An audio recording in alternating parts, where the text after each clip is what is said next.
I woke up to the sound of glass crunching under my feet. The coffee mug, the one Vanessa bought me on our second date, was shattered, pieces scattered across the kitchen floor. My head felt thick, heavy, like I'd been hit by a truck, but it was the sight on my phone that made my stomach drop. A viral Instagram reel. Vanessa, slow dancing with her ex, Trent, at some Hawaiian luau. Her red dress, the one I loved on her, twirled in the video, and her ankle tattoo was unmistakable. The one I always made fun of her for, saying it looked like it belonged on a high schooler. Her engagement ring gleamed in the light. This couldn't be real. I stared at the screen, my thumb frozen over the play button, trying to make sense of it. Vanessa was supposed to be at her cousin's bachelorette weekend in Santa Barbara. I hadn't heard from her in 3 days. No texts, no calls, not even a message saying, "Hey, I'm busy," or "I'm okay." I'd already called the hospitals. I called her family. Nothing. I felt a tightness in my chest, something that felt too familiar. Like when you wake up from a nightmare and know it's not just a bad dream. It's reality. I blinked away the haze and watched the video again. I wasn't imagining it. Vanessa was in Maui, in Trent's arms, and the caption underneath the video hit me like a punch. Back in Maui with Trent? This reunion is everything. Before I could process it, the door swung open. Brielle, Vanessa's sister, stood in the doorway, eyes wide and locked on my phone. She didn't say anything at first, just stared. Then, her voice barely a whisper, she asked, "Is that Vanessa?" I nodded. "Yeah." She shook her head, stepping closer. "What the hell is going on?" "She's not at her cousin's bachelorette weekend," I muttered. "She's in Hawaii. With him." Brielle's face went pale. She pulled out her phone, scrolling, probably hoping for a different answer, but it was the same. That damn video.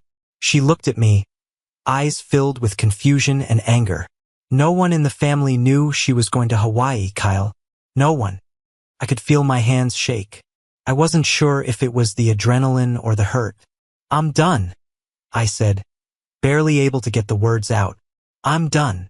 The video played again, her face smiling, laughing, the kind of smile I used to think was just for me. I had so many questions, but one comment stuck out. It felt like it was aimed straight at me. "Back in Maui with Trent? This reunion is everything." I turned away, not wanting Brielle to see how badly I was breaking. I didn't know what to do with my hands, so I shoved them in my pockets and stared at the broken mug on the floor. Brielle's eyes kept darting between me and the phone in my hand, and I could tell she was thinking the same thing. This wasn't a mistake. This wasn't a misunderstanding. I took a deep breath. I need to fix this. Fast. Brielle didn't argue. She just nodded and gave me a weak, stunned smile before her face hardened. She'd always been the one who kept a level head when things went sideways. "What do you need?" I moved to the kitchen counter, grabbed my wallet and pulled out my bank card. First thing, I'm unlinking my accounts from hers. She's not touching my money anymore. I dialed the bank, my voice already a little tight. The customer service rep was polite, but I could barely focus on the details she was giving me. The words fraud prevention and suspicious activity swam around in my head as I arranged to unhook everything tied to Vanessa's name. As soon as I hung up, I felt a rush of something. Maybe relief, maybe just control. Like I could actually stop whatever was happening, even if I wasn't sure how yet. Next, I texted Drew. He'd been my friend since college and, for better or worse, I knew he could give me the cold, hard truth. It didn't take long for him to call back. "Dude," he said, voice low, a mix of sympathy and practicality. "You're probably not going to get much back from the wedding stuff. Deposits are already sunk." "Tell me something I don't know," I muttered, rubbing the back of my neck. "I'm being real with you, Kyle," he said, clearly reading my frustration. "You can get the ring back. If you act quick, maybe some vendor refunds. But they'll hit you with cancellation fees for everything else." I gritted my teeth. The ring. The one thing that wasn't tainted by her lies. I wasn't letting that go. Okay, so, ring refunds. Got it. I could almost feel Drew's shrug on the other end. "Yeah, but don't get your hopes up too high. Cancel the honeymoon bookings while you're at it. I scribbled everything down on a list, my pen moving fast, each action a small step toward something I could control. My head was pounding, but there was a kind of clarity to the chaos now. I had a job to do. Thanks, man, I said, and we hung up. Brielle was still standing there, her arms folded tight across her chest, looking like she hadn't blinked in a while. Trent's been texting Vanessa again.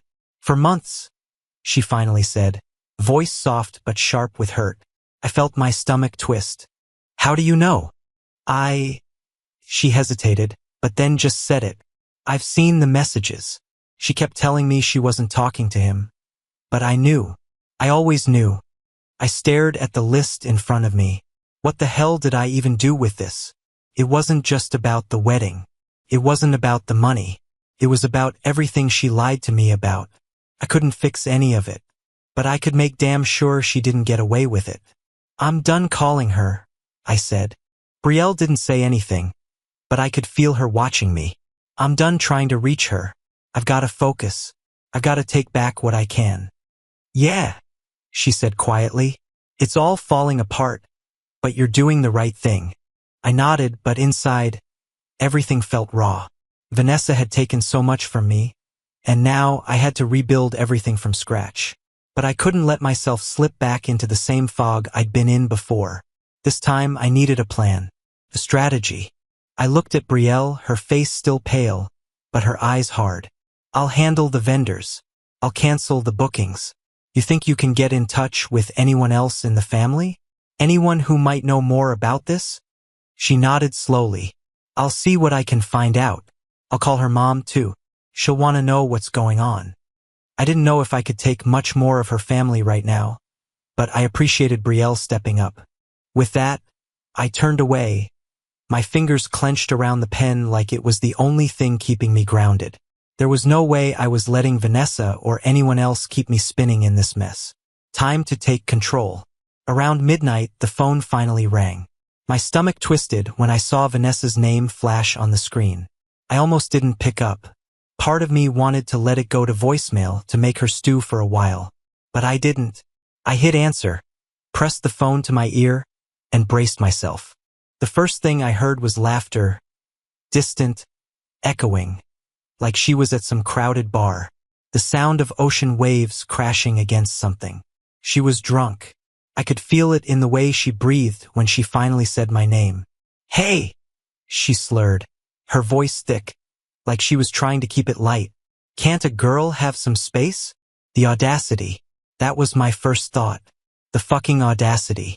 My blood was already boiling, but I kept my voice steady.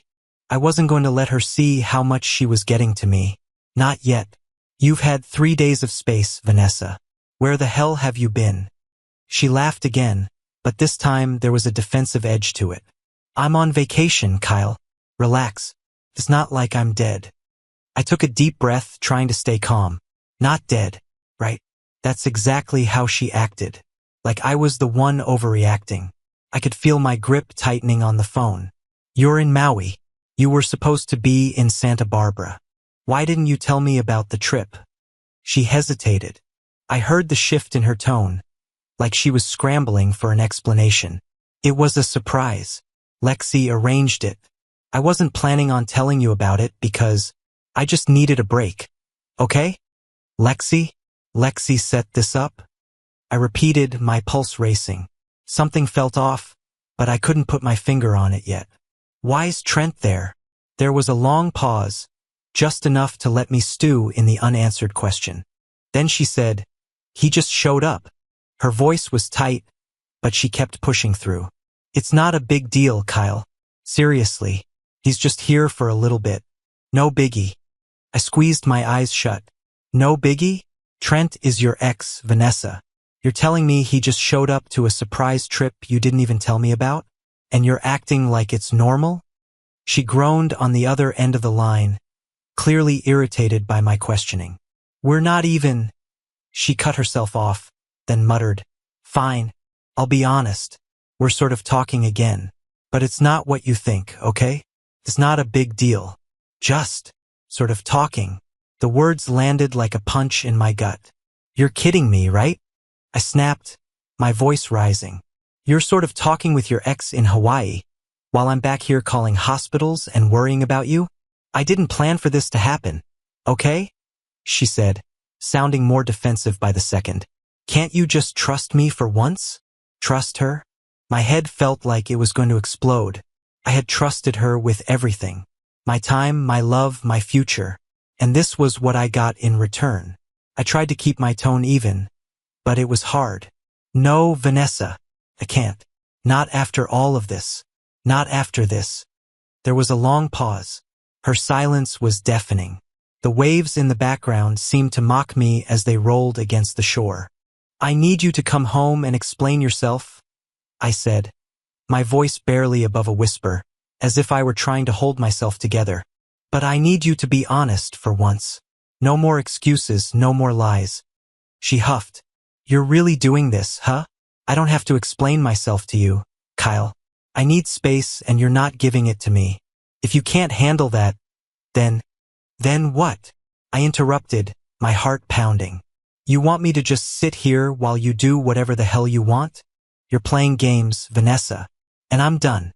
Her voice shifted then, almost like she wasn't even mad anymore, just resigned. Fine, guess I'll see you when I see you. That was it. That was the moment. She'd said it like it didn't matter to her, like she was already gone. My chest tightened, my throat closed up, but I didn't hesitate. Don't come home unless you're ready to explain everything. And with that, I hung up. The sound of the line going dead in my ear echoed in my head. I stayed there, holding the phone in my hand, staring at the screen like I could will her back on the other end. But she wasn't coming back. I sat down on the couch, my mind racing. The final straw had broken. This was no longer about salvaging a relationship. This was about me, about what I was going to do next. The wedding? It was over. Vanessa, she was gone. And whatever future I thought we had, it was shattered. The first thing I did after hanging up with Vanessa was pull out my phone and call the wedding planner. I wasn't sure what I expected. Maybe for her to tell me I was overreacting, that we could work it out. But no, she picked up, and when I said I needed to cancel everything, there was no hesitation in her voice. Oh my God, she said, like the words were slipping out of her before she could stop them. Kyle, she cleared her throat. Of course I can handle that. We'll just need to go over the details. Cancel everything? I cut her off. I'm not going through with the wedding. You'll have to figure out the vendor stuff. She went quiet for a moment. I could almost hear her flipping through pages in her head, trying to think of a way to make this less of a disaster. Okay, I'll start with the vendors. The cancellation fees will be steep, though. Over $30,000 at least. I squeezed my eyes shut. $30,000. That was more money than I'd ever spent on anything in my life. But at least that was one thing I could count on. The money was gone. The wedding was gone. The only thing left was to decide how to make this loss mean something. I want to change the reception, I said, the idea solidifying in my mind. Instead of a wedding, I want to turn it into a charity dinner. For the animal shelter Vanessa used to volunteer at. There was a long pause on her end. A charity dinner? Yeah, something good. It's better than just throwing the whole thing away. She didn't ask questions, just agreed. She'd seen this before, I guess. People backing out of weddings, finding a way to make the mess of it all less messy. After the call, I updated my family and close friends. Most of them didn't ask too many questions, but I could feel the weight of their disappointment, their shock. I wasn't asking for their understanding. I just needed them to know, and to know that I wasn't changing my mind. Nate, my older brother, was the one who offered to help me move out. He wasn't surprised, but he could tell how much it hurt. You don't have to do this alone, man, he said. I'll come over. I'll help. Thanks, Nate. But first, I've got one more thing to do. I went upstairs, my hands steady, but my mind was everywhere. I walked into the bedroom. Vanessa's side of the closet was still full of her things, the scent of her perfume lingering on the air. I could almost see her standing there, telling me everything would be okay. But it wasn't. It wasn't at all. I grabbed the ring. The diamonds sparkled in the dim light, still beautiful, still full of the promise I thought we'd made to each other. I hated it. Hated that it was all a lie now. I put the ring in a box, placed it on her vanity table. It felt like the right place for it. Not tucked away somewhere, hidden in shame, but out in the open, where she could see it. Just as I turned to leave the room, the phone rang again. Vanessa's parents. I already knew what this was going to be. Her dad tried to keep it together, but it was clear he was panicking. Kyle's son, what's going on? What happened? We need to talk. Vanessa's she's confused. You have to give her time. She's going to come back. Don't, I said, cutting him off. I wasn't trying to be cruel. I just couldn't do it anymore. She's made her choice, and I've made mine. There was a long silence, and then her dad's voice, quieter now. You're just going to throw away everything? After all this time? I didn't want to hear it. I'm not throwing it away. It's just not what I thought it was. I can't do this with her anymore. I won't. Her mom got on the phone after that, crying. She barely managed to choke out a few words, begging me to reconsider. Kyle, please, she's not like this. She's not herself. You can't just walk away from her. From this. I'm sorry, but I already have, I said. And I meant it. There were no more words after that.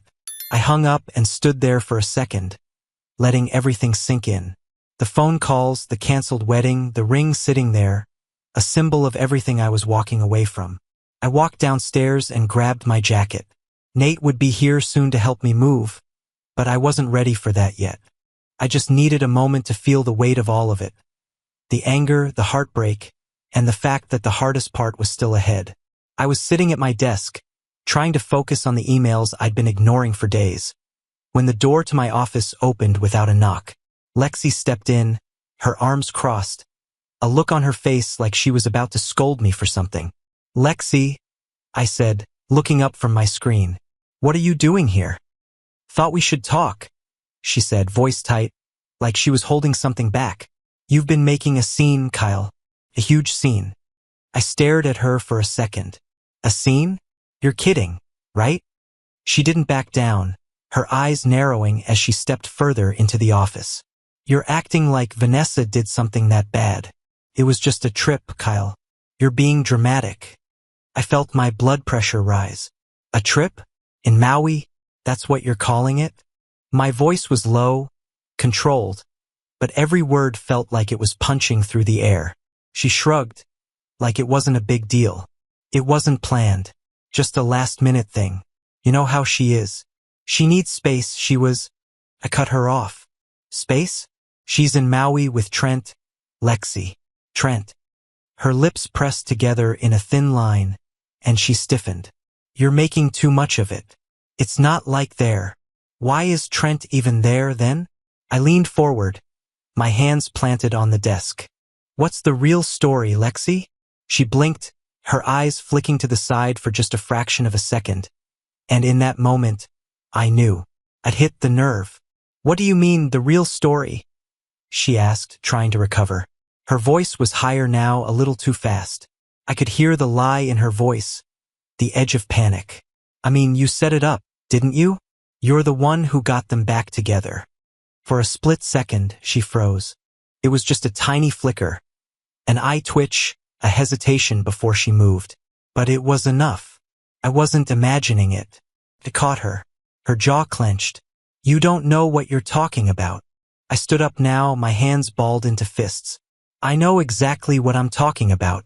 You've been trying to get Vanessa and Trent back together for months. Haven't you? All the shit about needing space, that was you, manipulating her.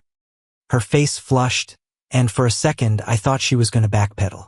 But instead, she just shook her head. You're wrong. You're so wrong about everything. You're the one who's making all this into something it's not. Stop lying to me, I said, the anger I'd been holding in finally breaking loose. This wasn't some mistake. This was planned. You made sure of it.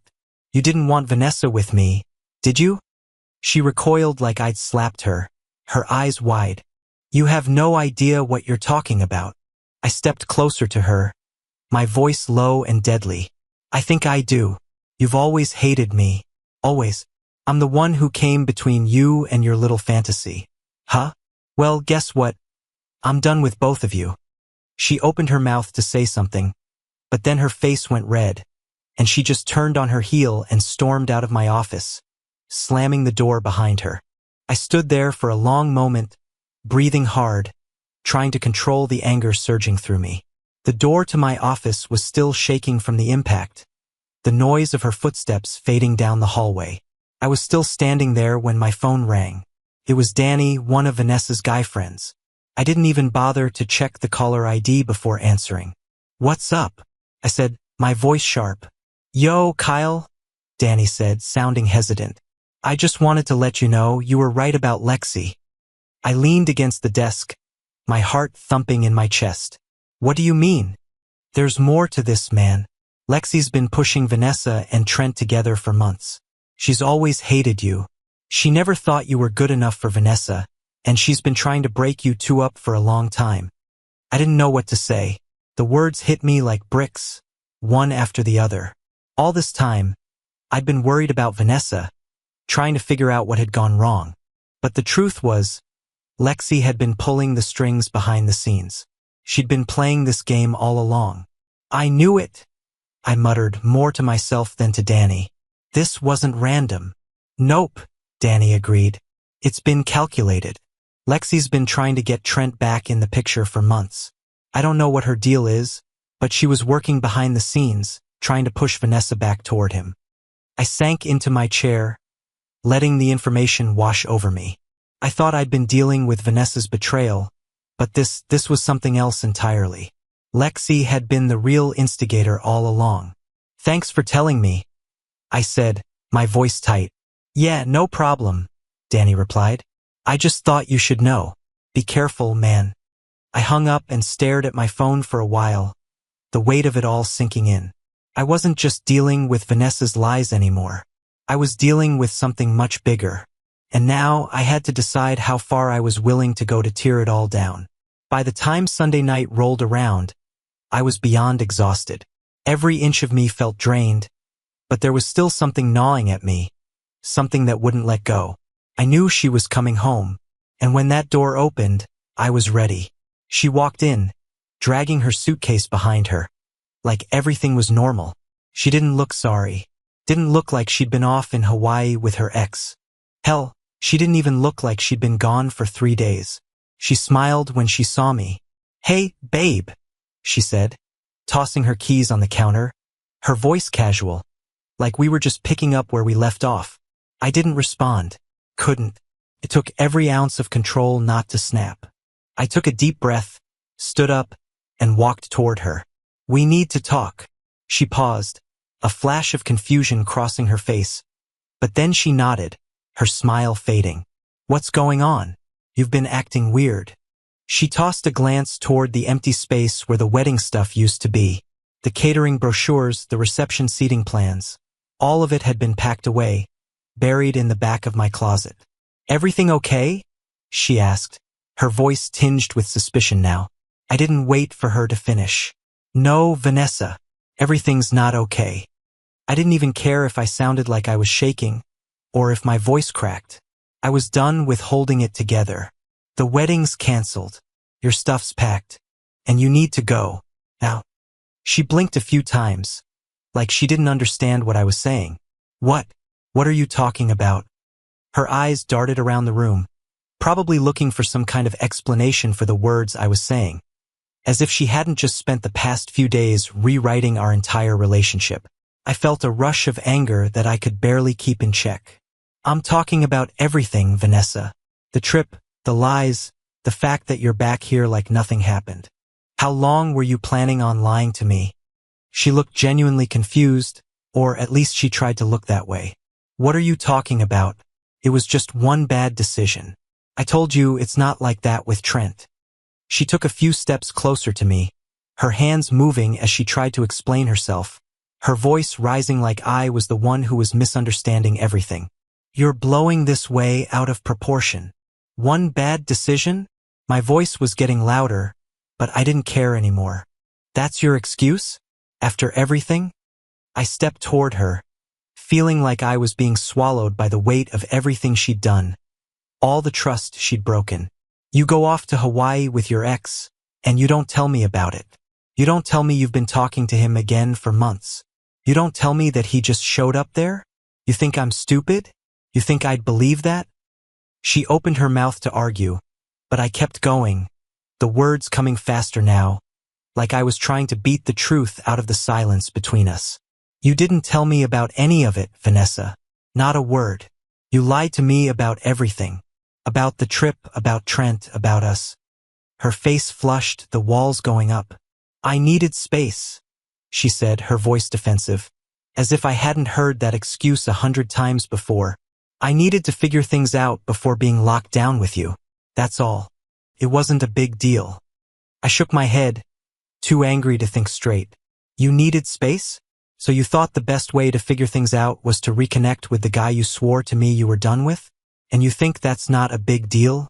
You think I'm supposed to buy that? She paused, her lips trembling.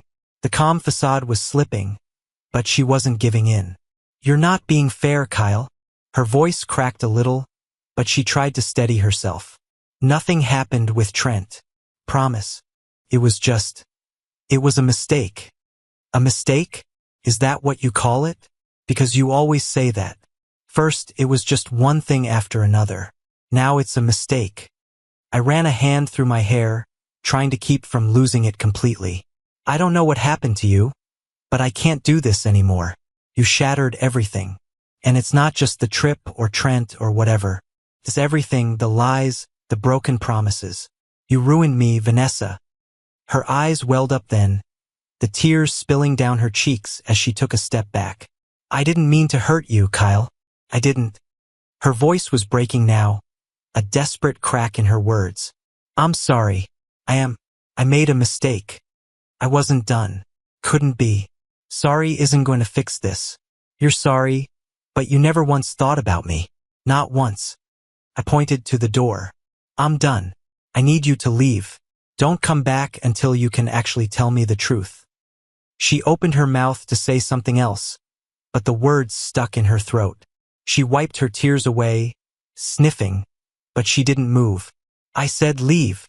I didn't wait for a reply. She looked at me one last time, her face crumpling, before she finally nodded and walked out of the room. I didn't follow her. Couldn't. I stood there for what felt like hours, the silence pressing in on me. The door clicked behind her, and I could finally breathe again. It was done. The fallout started immediately. The texts came first. Vanessa's family, her mom, her dad, even her cousins, all sent angry, desperate messages. Her dad called me at least 5 times that night, leaving voicemail after voicemail, asking why I was doing this, why I couldn't work things out with her. I didn't reply, couldn't. The more I read their messages, the more disgusted I felt. They didn't get it. They still didn't see what had happened. They were all just trying to protect her, like she wasn't the one who had shattered everything between us. Then my mom weighed in. She said I was making a mistake, that people make mistakes, that I needed to forgive her. I let out a laugh that was half bitter, half disbelief. Forgive her, I said to myself, pacing back and forth in my apartment. For what? For lying to me, for going behind my back with her ex, for everything? I couldn't look at my mom's message. Not yet. And then, like I needed more pressure, her dad showed up at my door on Tuesday evening. He looked like he hadn't slept in days, his eyes red, face flushed with frustration. When I opened the door, he didn't even wait. He just stepped inside, voice already shaking. Kyle, we need to talk. You're making a huge mistake. His tone wasn't pleading, not exactly, but it was close. Vanessa's been under a lot of stress. She's confused. You can't just throw everything away. You don't even know what's going on. This isn't her, Kyle. You have to understand that. I could feel the walls closing in. My heart was pounding in my chest, and I had to remind myself not to lash out. He was just as much a part of the problem as she was. I understand perfectly, I said, my voice low but steady. I'm not doing this anymore. She broke my trust, Mr. Collins. It's done. He stared at me, searching my face for any sign that I might be bluffing. But I wasn't. Please, he said, his voice breaking. Please just talk to her. Let's fix this. For the family. I shook my head. You don't get it. She's already made her choice. And now, so have I. He stood there for a moment like he didn't know where to go from there. Then, without another word, he turned and left. I stood in the doorway for a long time after that, feeling like the walls were closing in on me. It felt like everything I'd built was just crumbling, and I was the one left standing in the wreckage. That night, Nate stayed over. He said he didn't want me alone, not after everything. He didn't have to say it, but I knew why he was really here, to make sure I didn't fall apart. We spent the evening watching mindless TV, not talking about Vanessa, not talking about anything. And for the first time in days, I felt something like peace. But then I checked Instagram. Vanessa had posted something. It was an old photo of us, one of those cute couple pics we used to take. We were sitting on the hood of my car, laughing like we didn't have a care in the world. The caption read, "What could have been." I stared at the screen for what felt like an eternity. The hurt, the betrayal, everything hit me at once. She was still playing games, still trying to pull me back in. But I wasn't that guy anymore. Couldn't be. Nate noticed me staring at my phone. "You okay?" he asked quietly. I didn't answer right away. My mind was still reeling, the words in the caption echoing in my head. But then, I exhaled slowly and put the phone down. "Yeah," I said, finally looking up at him. "I'm okay." That's when Nate made the suggestion. He said I should try therapy. "You've been through hell, man. You need to talk it out with someone who can help." At first, I resisted. I didn't think I needed it. I thought I could just tough it out, like always. But after a couple of days of sitting in the silence, the anger, the guilt, I agreed. The therapist was calm. A woman named Laura who seemed to know exactly how to get me talking without pushing too hard. "You didn't overreact," she said after we'd gone through the details. My heart still beating fast from the rush of telling her everything. "You woke up, and that's what's hard. Realizing that what you thought was your life wasn't real." I swallowed hard, feeling the sting in her words. But there was something in her voice, something validating, that made me nod. "Yeah," I said. "I'm waking up." For the first time since all of this started, I felt a shift. The sadness I'd been carrying for so long started to turn into something else. Something stronger, something more solid. It wasn't healing, not yet. But it was the beginning of something that felt like it could be. And that, for the first time in days, felt like progress. It was a few days after the therapy session when Lexi showed up at my door again. This time, though, she wasn't the confident, defiant person I remembered. She was subdued. Her shoulders were slumped, and she looked like she hadn't slept in days. When I opened the door, she didn't waste any time. "I need to apologize," she said, her voice small, almost nervous. I didn't say anything, just stepped back and let her in. She'd come to talk, and part of me was curious to hear what she had to say, even if I knew it wouldn't change anything. She stood in the middle of my living room, twisting her hands together, like she was trying to find the right words. "I was jealous," she admitted, her voice barely above a whisper. "Vanessa, she had this perfect life, this perfect future with you, and I couldn't stand it. I wanted to knock her down a peg, show her that maybe she wasn't as untouchable as she thought." The words hung there, heavy and bitter, like I could taste the resentment in the air. My jaw clenched, but I didn't interrupt her. I invited Trent. I told him Vanessa was coming to Hawaii, and I told him to go to surprise her. She took a shaky breath. "I pushed them together. I knew what it would do to you. I didn't care." She paused, like she was waiting for me to yell, or scream, or throw her out. But I didn't. I just stood there, letting her talk. "I'm sorry, Kyle," she said, finally meeting my eyes. "I shouldn't have done it. I shouldn't have interfered. I don't know why I did. I was selfish, but I can't take it back."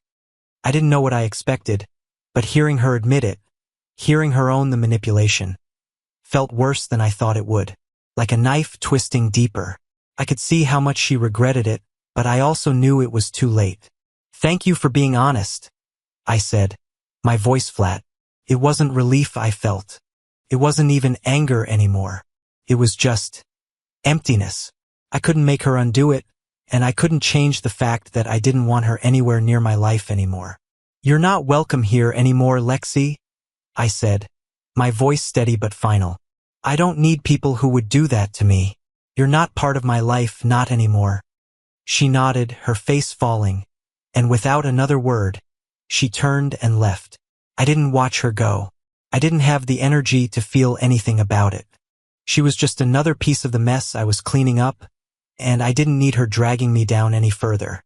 A week later, I was sitting on the couch, half watching a game on TV, when my phone rang. The number was unfamiliar, but something about it made me hesitate before I picked up. "Hello, it's Trent." His voice was cautious, almost apologetic. I felt a strange calm wash over me. "What do you want?" I just wanted to clear something up," he said, like he wasn't sure where to start. "I didn't know Vanessa was engaged when I showed up in Hawaii. I swear. I didn't care about the details anymore. I didn't care if he'd known or not, if anything physical had happened between them. It didn't matter. Trent, it's not about what you did.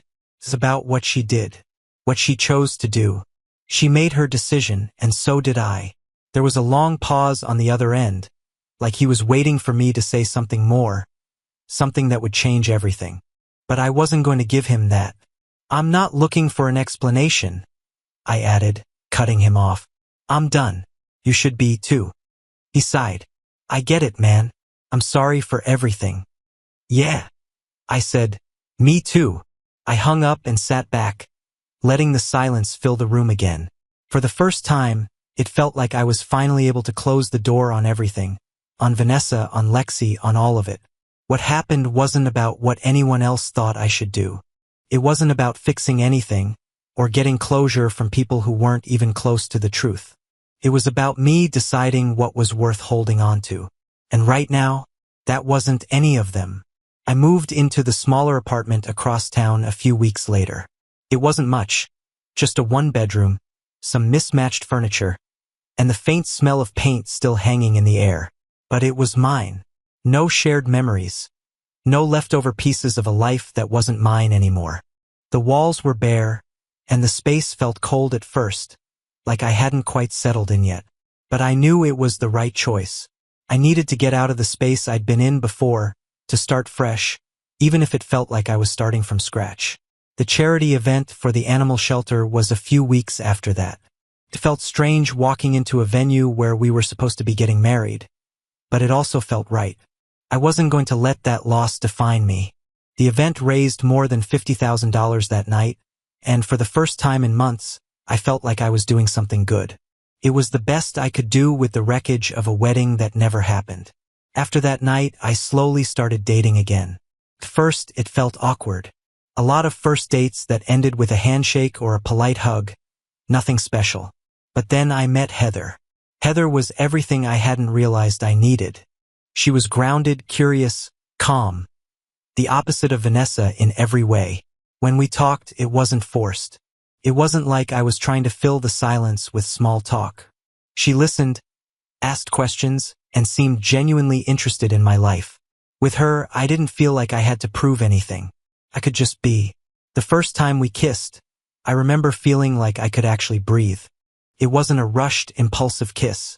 It was slow, easy, like it made sense in a way nothing had in a long time. And it was the first time in over a year I'd felt something like peace. Vanessa still texted me now and then, but I didn't reply. The messages came sporadically, and each time I read them, I felt nothing. She'd ask how I was doing, or send some cryptic comment about what could have been. But I didn't care anymore. I was over it. Over her. Over the game she played with my life. A year later, I got an invitation to Brielle's engagement party. My first instinct was to decline, to tell her I wasn't interested in seeing Vanessa again. But Brielle had been one of the few people who'd actually understood what had happened, who had seen through the bullshit and still cared. So I went. Heather came with me. I wasn't sure what to expect when we walked in, but I wasn't expecting the calm that hit me when I saw Vanessa standing across the room. She looked different, smaller, maybe quieter, like the confidence she used to have had been stripped away. I could see her eyes flick to me as I walked in, but she didn't say anything, just stood there, smiling politely at a group of people trying to blend into the background. We exchanged nods, just the kind you give to people you once knew but now don't. Nothing more. Heather squeezed my hand when we passed, a quiet assurance that I didn't need to worry.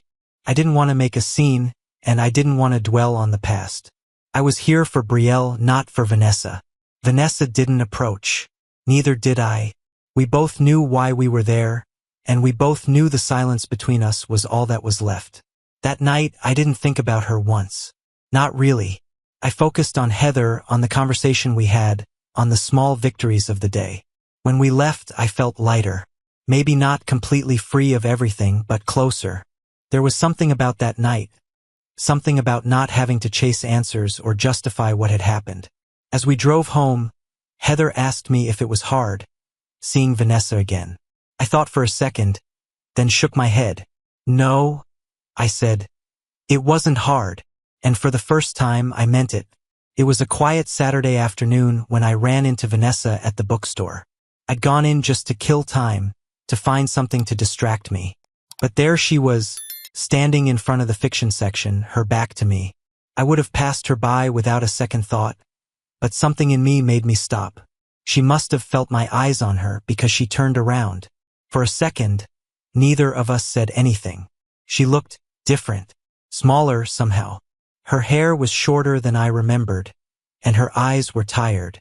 Not in a way that made her look sad, but more like the weight of time had caught up with her. "Hey," she said, voice quiet, almost unsure. "Hey," I replied, feeling the same hesitation. We stood there for a moment, unsure of what to say. She took a breath and seemed to gather herself before speaking again. I just wanted to apologize, Kyle. I've been meaning to do this for a long time." Her hands twisted in front of her, like she was still trying to find the right words. "I know I can't change what happened, but I need you to know. I wasn't ready. I wasn't ready for everything, for us, and I didn't handle it the right way." I felt the weight of those words settle between us. She didn't ask for forgiveness, but it was clear she'd thought about this. Thought about how she'd hurt me, about how she'd dragged me through all of it. "I'm sorry, Kyle," she said again, this time looking at me directly. "You deserved better. You really did." The air between us felt thick, but I didn't feel anger. Not anymore. Just a quiet recognition of what had been and what wasn't anymore. "I appreciate you saying that," I said, my voice steady. "I'm doing okay, Vanessa. I really am." She nodded like that was the answer she needed to hear. "I hope you are," she said softly. "You deserve to be happy." I didn't say anything more. I didn't need to. The words were there, but they didn't need to be said. She turned to leave, but I caught myself just before I walked away. "Take care of yourself," I said, more for myself than for her. "You too, Kyle," she replied, her voice barely above a whisper. And that was it. She walked away, and I didn't feel any regret. No longing. Nothing except the quiet relief of knowing it was over, really over. That night, as I lay in bed next to Heather, I thought about everything that had led me to this point. The heartbreak, the anger, the pain. But more than that, I thought about the person I'd become. I wasn't the guy who had put up with lies and betrayal anymore. I was someone who'd stood up for himself, who'd rebuilt his life from the ground up. I looked at Heather, asleep beside me, peaceful in the way only someone who truly trusted you could be. And I realized something. The breakup hadn't been the end. It had been the start of becoming someone I actually respected. Someone who could move on. Someone who could heal. I didn't need answers from Vanessa anymore. I didn't need closure. I already had it. And in that moment, lying there next to Heather, I finally understood that I was okay. I'd always been okay.